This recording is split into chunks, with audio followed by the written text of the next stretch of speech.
Hey guys, what's up? It's a beautiful day. In a few minutes we're going to check out this dozer, but I'm going to give you kind of a little rewind on what's happened in the last couple years, an overview of the runway project before it started, all the way up to where it's at today. We're going to do a quick review on that, and then behind me we're going to get an overview. My father-in-law is going to come over and show us his John Deere dozer behind me, and then we'll go back to, if you want more information on the runway updates, I'll show you a little bit more on that. So let's get to it. So this is what it looked like at the very beginning. I had a small group of trees there to the left, and then eventually moving back to the 900 feet of trees. This is the small group area that we started a while back. This is pushing over and getting ready for the culvert we put in. After cleaning up this, I needed an excavator. I got an old 36,000 pound unit. Started back here at the back of the woods after we crossed the culvert. We had about 1,720 feet. Then we moved into the winter, and we have some fur friends that came back quite a bit. This is Miko and that's Hattie. This is the culvert. This will be eventually 60 feet wide once I get the riffraff put in. Just kind of showing you what it looked like before doing that, and then here we go. Yeah, this is basically the official start. Got about 900 feet or so, I think, is what's left.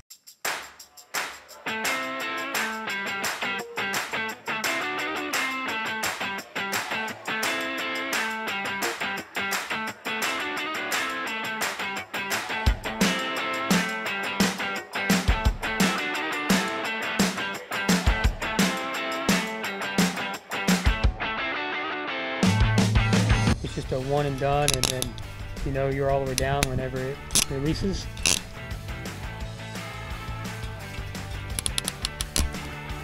Nice and secure.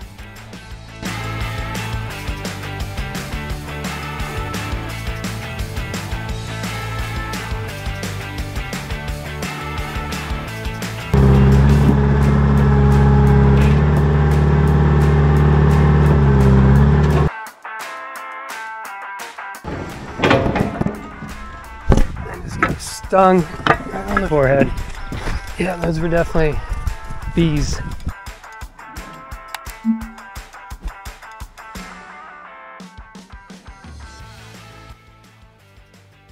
Hi, I'm Jeff. This is my 1987 John Deere 550G dozer. I've had it since 1996. It's been a good machine. LT is long track. G 550 is the size of it. G is actually the model. It goes G and then H, you know, and as the letters move up, it's the newer machines. Yeah. So this is the G model. This one weighs about 19,000 pounds. You mentioned drivetrain. It does have the John Deere diesel motor with a 4-speed power shift transmission. That's 4 speeds forward, 4 speeds reverse. There's no clutch or anything on it, so it just shifts on the go, and the faster you want to go, the higher the gear, obviously. It's a 6-way blade, so up is one way, down is another. It angles both ways, which is 2 more ways, that's 4, and then it tilts both ways, so that's the tilt. That's a 6-way blade, they call it. What's the most critical on it as far as like the wear and stuff? Don't use it a lot, so as you can see, it's got oil leak. So when it sets, that's the worst thing you can do with it, is set and the seals dry out, so it gets leaks here and there. That's been the biggest struggle. And then obviously they call it the undercarriage, which is the tracks. It's just a chain with these pads bolted onto it, and that wears. The sprocket wears because it's metal on metal.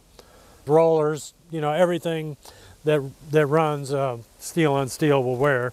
What size engine is in this? I'm not sure the size. It's about 80 horse, I know that. Just a door up on the top. You can step up there so you can. And how many cylinder? Maybe you already said. Four cylinder. Okay. Well, the engine actually looks fairly dry, really. Yeah, the engine, yeah, it doesn't leak. It's just the hydraulics mostly. Yeah. As you can see here, this is your 6-way valve that runs your blade, and you can see the seal's dry and the oil leaks. That's what all this oil down below here is. It just comes from that valve there, or that 6-way valve. And how many hours is that? Is that actual? That's hours? the actual hours. Yep. Yeah. Yep. So how big a tree can you push down? It depends on how much time you want to take. I mean, you got to obviously cut the roots, so that takes a little longer. The bigger the tree, the bigger the roots, and the longer it takes to cut it. And then you've got a big hole all the way around the tree, and you have to kind of build a ramp to get up to it and then push it over. An excavator taking down a tree is a lot faster, unless you've got a really big dozer. Yeah. Then it just has so much mass. Yeah, it just tips them over. But yeah. Yeah, I've taken out trees like that one, no problem. Yeah. Is there 20, 24, yeah, something like that. Sure. Take a look at here. It's not much to it. Here's your transmission lock that locks it into park. You have to pull that up and then pop it out of park, and then this is your shifter, forward and reverse, to slow the engine when you shift gears and stuff. Okay. And then these pedals here are the ones that steer it. It's just a brake. You push that pedal and it stops the track, and which makes the other one steer. So it's a brake for each side. Correct. Okay. Yeah. And then over there, this here is just like like if you're pushing on a stump and you're just about ready to stall it, you push that and it just disengages the transmission. Okay. So it's kind of like a clutch, only that's the only reason to use it is to stop in case you're going to stall it or something. Okay. Yeah, you got a light switch here. Is that the starter button? Or? That's ether. Oh, ether. Okay. Yep. And then start is on the key. Okay. What's this over here, real quick? That's your blade, your 6-way blade that goes tilt, down, up, and then turn it each direction, and it angles the blade either way. Okay, so it's basically a joystick for whatever direction you need to. All right, yeah, let's fire it up. Okay. That was not good. I had the throttle wide open. Yeah. The thing has always started really, really good. It just a couple times over and she's running. I've only replaced the batteries on it once in all the time I've had it. So yeah, which has probably been close to 8-10 years ago. Starts up good in the winter, and once you get it running, it runs good. A little cold, but that's what you see, these holes in the floorboard. We cut those holes to get the engine to blow up some warm air, because I used to have an excavating business, and so we had to run it when it was cold, and that helped get some of the warm air right up on your feet. So that's not factory. Ask if someone didn't know anything about this old equipment, what's something that I would say the undercarriage for sure. You know, I mean, it's all rebuildable, replaceable, but it's expensive. So you'd want to look at the hours and definitely ask if it's been, you know, how old the undercarriage is. And you can tell, like this sprocket here, it's very sharp, but these need changed. So that's going to start poking through. This is what they call pins and bushings, parts of that chain, and those get worn in there. And if you aren't careful, these sharp sprockets, if the chain is stretched enough, it can start poking holes in your chain there. So your undercarriage is definitely the biggest wear item, and that's what you want to look for. Make sure that's at least in decent shape. So you might not be able to even get it off the trailer, right? Right. Or get it on the trailer, like my situation. Exactly. I remember that. Yep. Yeah, and hydraulic oil, you lose the oil. That's very expensive nowadays. And the hoses themselves are too. Yeah. That's the hydraulic oil. Oh, okay. And then your sight gauge here. Okay. And then this is the diesel fuel. And then transmission is in here. That dipstick there checks the transmission oil. It's a premium hydraulic oil. John Deere calls it Hy-Tran oil. 550, what's the biggest G model they make, do you know? I think back then, don't quote me, but I think it was the 850G. Okay. Could be the 750, I'm not sure. Like a little over 100 horsepower maybe? Yeah, it's a big heavier doze, a lot heavier. Okay. I know they make the 650 and a 750. I've seen the 850, but I'm not sure they do it in a G. Maybe they make them even bigger than that. I'm not sure. I mean, dozers are massive nowadays. So if I don't run it for a while, I come and this is the first thing I do is just bang that, because they just get up in there. I'm not sure why that's so popular, but they love going up in there. I know they've been in my excavator a little bit. Oh yeah. I mean, they just right out of the woods. Yeah. That used to have a nice padded roof up there for sound, but that stuff's all coming off. Yeah. Was it padded when you got it then? It was, yeah. It had nice vinyl on the inside, you know, with holes in it to absorb the noise and stuff. Yeah. It'll spin pretty easy because these pads are, you know, they're worn, they're old, and they're not very sharp. Yeah, I've seen guys or heard of guys, haven't actually seen it, but they'll take like a piece that a little bit higher and just weld something on the like back side of that. Right next to it to Yeah, extend it and it'll make it give it more bite. Yeah. Wow. Because these pads aren't cheap. Yeah. I've had to replace this cutting edge. Okay. You can see that this it's not been turned over. You can flip them. Oh, I see where it's separated here. Yeah. So there's a corner plate and yep. Yep. All right, Jeff. Well, thanks for giving us a quick little tour here, or a walk around. Yep. Maybe we can push some stumps around a little bit. Chaos that I have with stumps and everything. So. Yeah. Yes, sir. I got the gator and the trailer here. We're going to head back to the end of the woods where I've been clearing out the runway, and it's been a while since I've been able to get back there expanding this runway. So we're going to go back today. I have some cherry trees that I took down a while back. We're going to go get those moved, but first we're going to do a little bit of excavator maintenance. I've got some wiring that needs to be addressed a little bit. I have a fresh battery, just took off the charge. So we should be able to fire it up, work our way over to these logs. Here I got some plans for them. I don't want them to rot. So we're going to be doing some basically aviation decor. I have a B29 engine from Doc, if you're familiar with that. We're going to do some really cool stuff with that later this fall.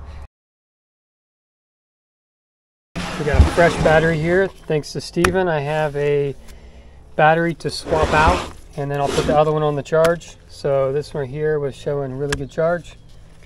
Be good to go. We got some crimps here. So these right here, some really nice, some wide crimp there. So we're looking forward to using these. Eye crimp. Seem to be some really nice quality. And I'll put some information in the description on these. So we have some really nice heat shrink connectors here.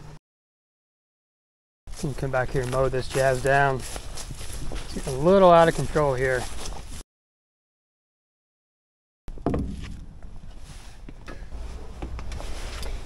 Right here you can see it's pretty pathetic. It was like this when I got it, but it's just kind of twisted together. Really old nasty wire, broken insulation everywhere. Goes over here. There's a fuse in there, and supposedly obviously it's still good, or it wouldn't let power go through. So what we're gonna do actually is probably go up here close to this fuse holder. Even has another little twisty connection there. So all right, what we're gonna do is just put a whole new wire from here over. Well, yeah, that's awesome. It just broke just like that. Wire sandwiched inside that saddle clamp, so it'd be nice to get a nice proper connector for that and get that crimped on. But right now we're going to use these crimps right here and see how they work. Get that replaced, and then we're going to put the fresh battery on and see if this thing fires up. Let's get to it.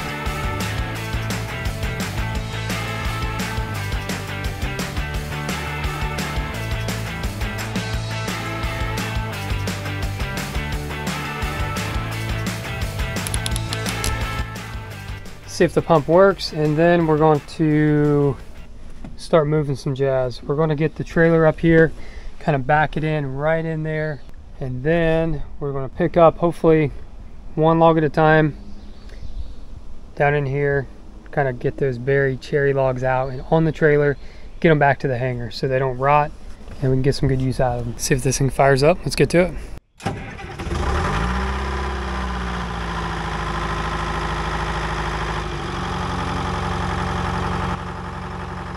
To be honest with you, it's pretty darn impressive. That machine has sit for, I hate to even think how long it's been. It's been a few months since I've been back here. Obviously you can probably tell from the just all the greenery and everything around the logs that I cut down last time I was here. But that literally fired up instantly. And so I'm going to let that warm up, and we're going to kind of clear a little path here, hook up the chain, and I'm going to go ahead and right now put the camera down. I'm going to go around and grab the trailer while it's warming up, get it up here close, and then we're going to try out this new claw and see how it works with the chain and the bucket.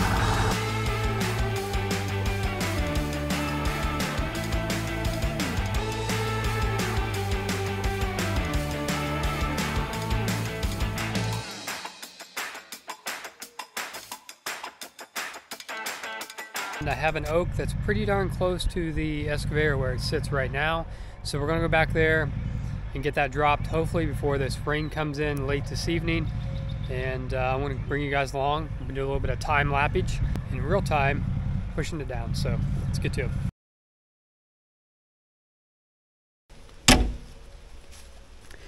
All right, well, I parked back here a good bit a ways because you don't want to push anything on the gator. That's happened before and it's not going to happen again, at least in my control. So we can get those down. I guess I'll at least get this one down right here, a minimum.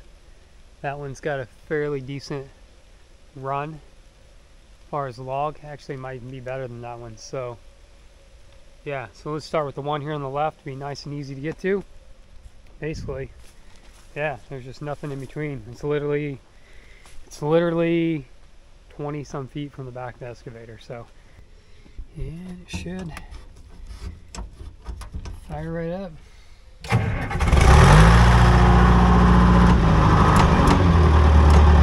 This thing starts so easy, it's amazing. All right, well, you can see the rain there to the south. It's definitely creeping this way, so hopefully it can work quick, and thankfully that tree is already leaning pretty good ways already that way, and it's not going to reach the field even if it did go all the way. There's a lot of stuff in between. There's actually nothing really growing out here this side of the field, so should be in great shape.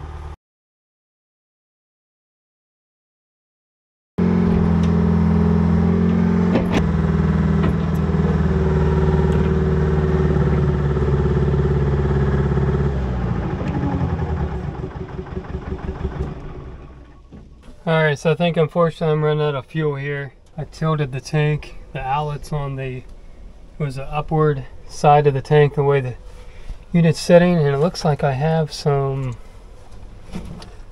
bees maybe flying around. It's kind of hard to tell. Alright, well, it's not going too well, unfortunately. I'm going to go and get this fired up, get some fuel back into the system, and we're going to have to go get some fuel.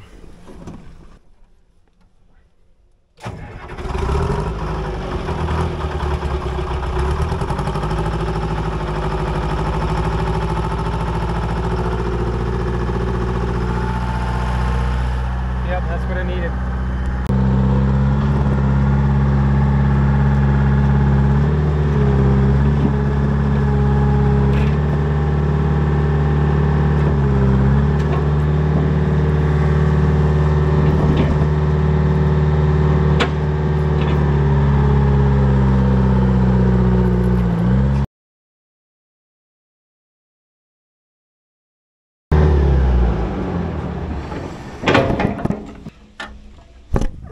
Stung right on the forehead. Yeah, those were definitely bees. Well, I guess that's it for today. Running out of fuel, rain's coming in. Just got stung right in the middle of the forehead, so that will be it.